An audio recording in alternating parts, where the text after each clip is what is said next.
That's possible. They have the Gnar into GP, so they're saying they can go for a scaling jungler. So far, that read seems fine.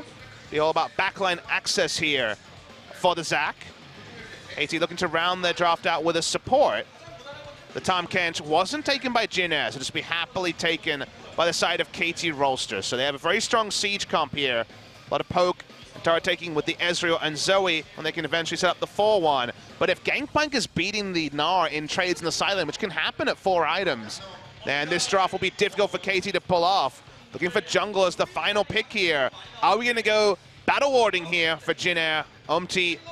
Looks like he's having some last-second conversations. They will lock it in. Ends up being an insanely squishy lineup here from the side of Jin Air. Taking a Baron with this team is very difficult to pull off. Taric can use a Cosmic Radiance, I guess, for clear, and has the tier to go into some sustain, but this is going to be a risky Baron, even if they do have the secure coming through from the Kalista. They obviously want to play 4-1 with the Gangplank. Snowball draft taken by Jin Air.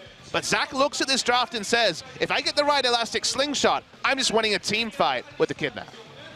Score had an incredible game in game number 1, and with all the pressure that was on Empty to do something with this Skarner early on in game 1, there's going to be even more pressure this time around to shut down Score, to be in his face with that Nidalee pick. He needs to essentially wipe him off the map and make that Zac as useless as possible. But this is also the Zoe dream, Valdez. Oh boy, this is a lineup where one Paddle Star could one-shot basically everyone in the game. It does get the experience from that one, and this time Pawn and Grace once again meet. And MT doesn't seem to care. They're going to collapse here onto Pawn, but dodging the seismic shove. Now we got a couple of heads bouncing together, and Smeb, he's going to get in here first. That's going to be first blood. Jin Air going a little bit too far and finally being punished for it. Yeah, you play with fire enough times, you get burned eventually, Valdez. No way for So1 to react. Wasn't level 6, only level... Oh boy, gonna get knocked up here, and Pawn actually in a bit of trouble, forced to burn his heal. Grace looking for the solo queue, having Umti to come in, and that's one stopwatch you don't want, but he mistimes it, actually, and cannot get the kill here on the Pawn. Still trying to get on in here, and Pawn will still go down in the end to So1, of all people, who does pick up the kill. Yeah, Pawn playing with fire, too far up, and these trades are going very nice by the side of Jin Air. Already Blade of the Ring King finished up here for Teddy, so he is very happy to take it. And look, we got the first Weaver's Wall, trying to make a difference down in the bottom side. The Cosmic Radiance and Zac trying to push his way in here towards his turret. Gets low, but still lives. No passive Wraith. Nearly gets chunked down. Super low, and there's the second one. The Paddle Star right in the face. Pawn having a fun time so far. Grace trying to make things interesting, but Pawn, it's all about him here, and the rest of his team able to follow up, looking for another one. Can't quite get it on the backside, but so much damage put out. KT. Teddy's trying to chase down. They're going for the all-in here. Missing the Dazzle, unfortunately, but we have another Weaver's Wall down here, and it looks like the Catfish is going to be fished out of the water and taken down. So didn't even need the wall in that one. Yeah, Zoe was topside. This one also guarantee the turret is picked up. Good aggression from the side of Jin Air. They can turn onto the Drake in every lane. Jin Air have good news stories.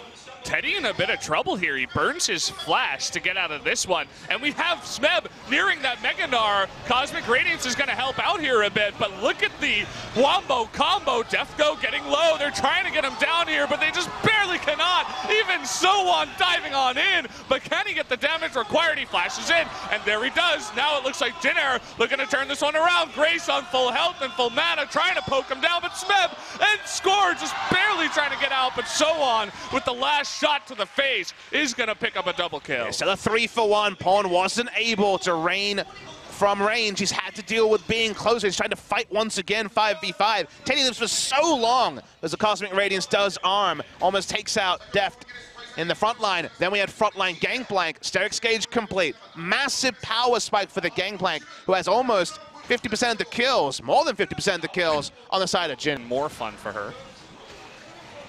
Teddy now on the front line looking to do a bit of trading, but Score having a rough trade here up against Grace, speaking of which, but now going to be caught from the left side. There's the Zoe. Grace going a little bit too deep. He's going to be picked off. Kind with my word saying a little bit because he was out of position. Now, meanwhile, at point, though, Valdez in the side lane, so I'm getting a lot of work done. Gnar roamed up, got nothing from it. So just a kill in exchange for most of the turret HP. Gangbang will back away, trying to be safe. Here's Score looking for a turret dive on the ZAC. Wraith in the front, just trying to dodge whatever he can. The Drake rotation is spawning coming on in 5 seconds, and Score obviously very out of position for that. They want to get empty, and they get him! The combination of Deft and Pawn, that poke damage. Now it's just up to them to get out of dodge here, and they will. In the end, is going to look to solidify the streak. But empty, see you later. The paddle start into the True Shot barrage. The teamwork coming through for KT, taking the jungler off the map and taking the streak for their own. They're threading the needle, even when they're weak. Big moment for KT Rolster, picking up that. Oh boy, he's going to be hit up there, and there you go. There's the combination, but the True Shot barrage does go wide. Doubtful whether that would have killed him, but there's that engage. They were trying to get on top of Pawn, and now Score wants to kidnap someone. Looks like Teddy gets kidnapped, but actually it was Score who was in trouble. The Fate's call, trying to make this work, but Death flashes out. Grace is going to be the hero in the end that finally picks up the kill. That's going to be 1 for Jin Air after all of that action. It just ends up being too much. Games he's had right lane matchup, and it has allowed Jin Air so much more freedom compared to when he was made accountable in game 1. Looking to start up the Elder. A lot of damage onto this, but we're seeing Pawn walk up. Yeah, they're going to be looking for the Smite Rend here. MT, though, getting low. They might lose their Smite in this fight. It's going to be all up to Rend, and see you later. Nidalee is going to be taken out, but the Underdrake does go over to Jin Air, but it's mostly just going to be used to take down. But look at this, Teddy in the front lines, trying to take down member after member. Double kill, and the ZAC passive is going to be on the cards here. Triple kill, given over to Teddy. He's not done yet. The Quadra, he's looking for the Penta. Not going to go for it as they want to push the mid lane, but so much room for Teddy, and he gets the job done. Even though Umti was the first person to go down, the Ren deals with the Drake. 2 Infernos amped up, and Jin Air, they're looking for the close. I think we're going to game 3. Teddy was able to do it, and this is going to be his 4th win in a row on the Kalista. He finally gets that extended Penta onto Zoe. Pawn, who does hit the trouble bubble, invests everything to get into the back line. So, of course, your eyes are naturally on the top side of the map. The Rend gets the Drake, and then with Cosmic Radiance, they fight through it. Wraith doesn't go down at the start. Smeb can never build a Nabbar. He just dies instantly to the Fate's Call and some autos. And the extended pentakill here comes through for Teddy. Flash in that wall like it's nobody's business, and then good guy Zoe at the end of it all. They would have lost the game. They would have lost the game, whatever happens. Pawn wanted to poke around, try to find a way, stop the wave going down. Teddy was over this one. Jin Air, make it interesting. We're going to game 3, guys. Risky draft, but sometimes risk leads to big reward. KT Rolster wanting to join Kingzone Dragon X at 8-2. That might still happen, but it'll require game 3 after a really spirited performance by Jin Air Green Wings. Very well deserved. You can see how tense it was in the middle of the game, but they never let up. They didn't get nervous. They didn't fall under the pressure. All the Zoe